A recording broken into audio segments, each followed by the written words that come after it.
Hello dear students, आज का जो टॉपिक है वो है क्रिटिकल पाथ और इस पर बेस्ड हम न्यूमेरिकल भी करेंगे, numerical problem based on CPM. तो जब हम सीपीएम को हम पिछले लेक्चर में डिस्कस कर चुके हैं, सीपीएम का मतलब होता है क्रिटिकल पाथ मेथड, और क्रिटिकल मतलब वो एक्टिविटी जो those activity which can not be delay, जिनको हम डिले नहीं कर सकते हैं। It should be completed with in time period, क्योंकि अगर हम उन्हें डिले करेंगे तो उससे पूरा एंटायर प्रोजेक्ट हमारा सफ़र कर जाता है। तो ये एक न्यूमेरिकल है जिसमें 3 चीज़ें पूछी गई हैं। एक, construct the CPM network diagram, आपको नेटवर्क डायग्राम बनाना है जो हमने पिछले लेक्चर में एक बनाया था। दूसरा, क्रिटिकल पाथ बनाना है और प्रोजेक्ट कंप्लीशन टाइम निकालना है। फिर आता है complete total float and free float of non critical activity. Total float और फ्री फ्लोट आपको निकालना होगा नॉन क्रिटिकल एक्टिविटी के लिए।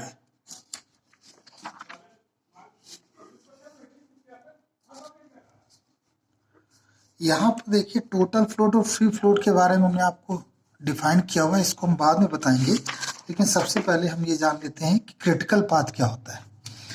Critical path is the longest part in the network diagram. जैसे पिछले लेक्चर में हमने आपको एक नेटवर्क डायग्राम बनाया था और जिसमें ये एक्टिविटीज आपको बताई गई थी। इसमें ये नोड्स कहलाते हैं, दीज आर नोड्स। दूसरे टर्म में हम इन्हें इवेंट भी कहते हैं, और ये एक्टिविटी ए एक्टिविटी। लेकिन अगर इस एक्टिविटी के साथ ड्यूरेशन भी दिया जाता, जैसा कि इस न्यूमेरिकल में ये एक्टिविटी है, ये प्रीडिसेसर एक्टिविटी है जैसे इसमें इस क्वेश्चन में था, और ये ड्यूरेशन है। इसके साथ ड्यूरेशन अगर दिया जाए तो सबसे लंबा ड्यूरेशन जो होगा, जो सबसे लंबा जो पाथ होगा जिसमें ड्यूरेशन सबसे ज्यादा होगा, total duration to start journey from 1 point end end journey with 9 event. तो जो टोटल लॉन्गेस्ट पाथ होगा, टोटल ड्यूरेशन जो होगा, वही हमारा क्रिटिकल टाइम कहलाएगा, वही हमारा क्रिटिकल पाथ कहलाएगा। इसको एक एग्जाम्पल से भी समझते हैं। जैसे मान लीजिए कि ए बी सी ये टीम्स हैं, these are teams. A B C team है और इसको पी पॉइंट से क्यू पॉइंट तक पहुंचना है।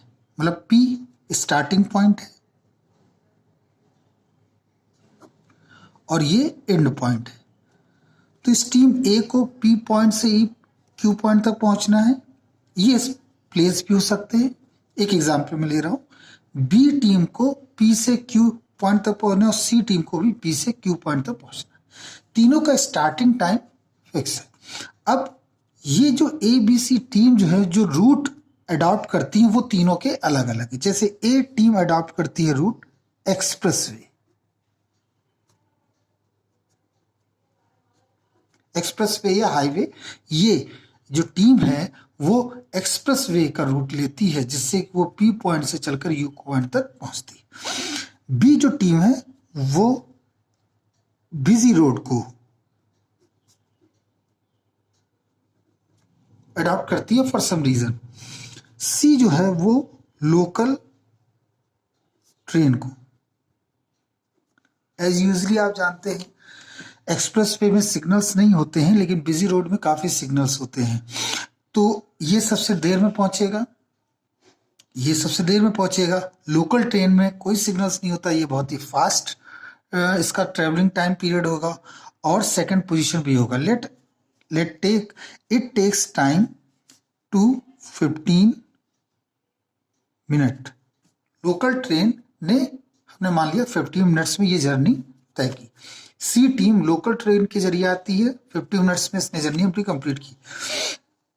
जो बिजी रोड होगा या एक्सप्रेसवे में थोड़ा समय इसकी अपेक्षा क्या होगा, ज्यादा, या इसकी अपेक्षा ये ज्यादा समय। तो हम ये कह सकते हैं 1 आवर इसने एक्सप्रेसवे के रूट को जब ए टीम ने अडॉप्ट किया तो 1 आवर में वो पी पॉइंट से क्यू पॉइंट तक पहुंच गया। बिजी रोड, यकीनन है बिजी रोड के, क्योंकि there are so many signals. तो बिजी रोड में उसने लिया 1 आवर 30 मिनट। तो इसने बिजी रोड पर जब बी टीम ने ट्रेवल किया बिजी रोड के थ्रू, तो उसने 1 आवर 30 मिनट्स का टाइम लिया। तो सबसे पहले कौन टीम पहुंचेगी? सबसे पहले सी टीम पहुंची, उसके बाद ए टीम पहुंची और फिर बी टीम पहुंची। क्यू पर सबसे लास्ट में पहुंची बी टीम। तो प्रोजेक्ट हमारा ये था कि पी से स्टार्ट करो और क्यू पर ये तीनों टीमें पहुंचे। तो इस प्रोजेक्ट को कंप्लीट करने में, अगर हमने यही टास्क दिया, इस प्रोजेक्ट को कंप्लीट करने में सबसे लंबा समय किसने लिया, सबसे ज्यादा समय किसने लिया? वो बी टीम ने लिया, which is travel through busy road. तो जो क्रिटिकल टाइम होगा, critical time will be 1 hour 30 minutes. और जो रूट इसने तय किया वही क्रिटिकल पाथ का।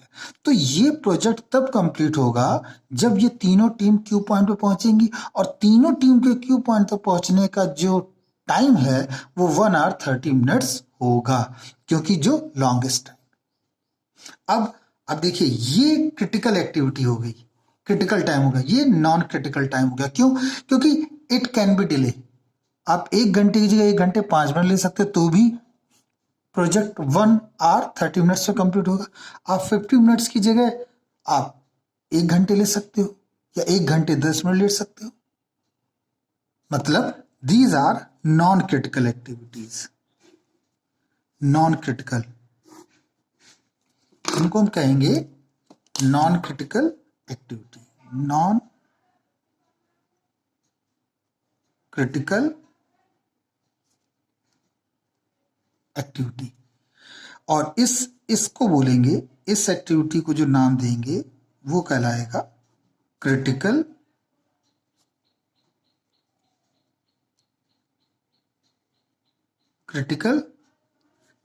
एक्टिविटी।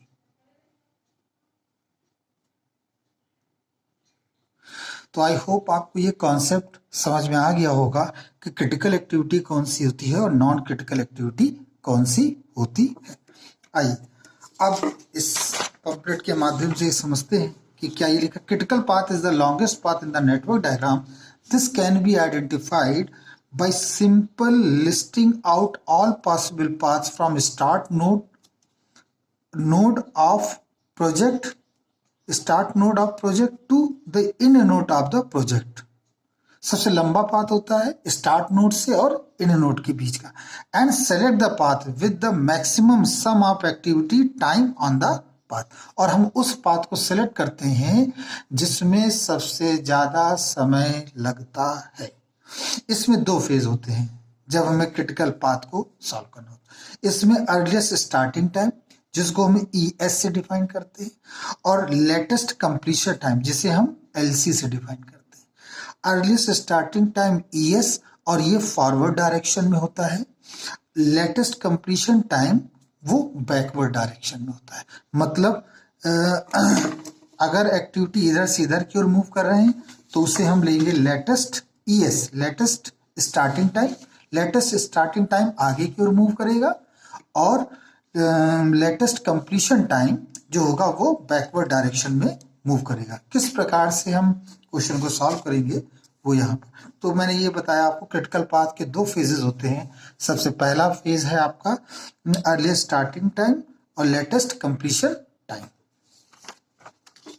इसमें ये 2 फार्मूले हैं। अर्लीस्ट स्टार्टिंग टाइम आप देख सकते हैं, यहाँ पर J लिखा है, यहाँ पर I लिखा है। इस J और I का मतलब क्या है इसे हम समझते हैं। इस J और I का मीन्स क्या होता है, इसको हम समझने की कोशिश करते हैं। आइए, तो इस लेक्चर में हम केवल चलिए इसमें हम आपको ये बता देते हैं I और J का मतलब क्या है। जैसे एक ये नोड है और एक ये नोड है, और ये एक एक्टिविटी है, तो I इनिशियल एक्टिविटी को डिफाइन करती है और J फाइनल एक्टिविटी को डिफाइन करती है। तो अगर a activity start from I event to finish at J event, तो अगर मैं कहीं पर ये लिखता हूं ESI, तो इसका मतलब है earliest starting time of initial activity. अगर मैं ये कहीं ये लिखता हूं ESJ, earliest starting time of and activity.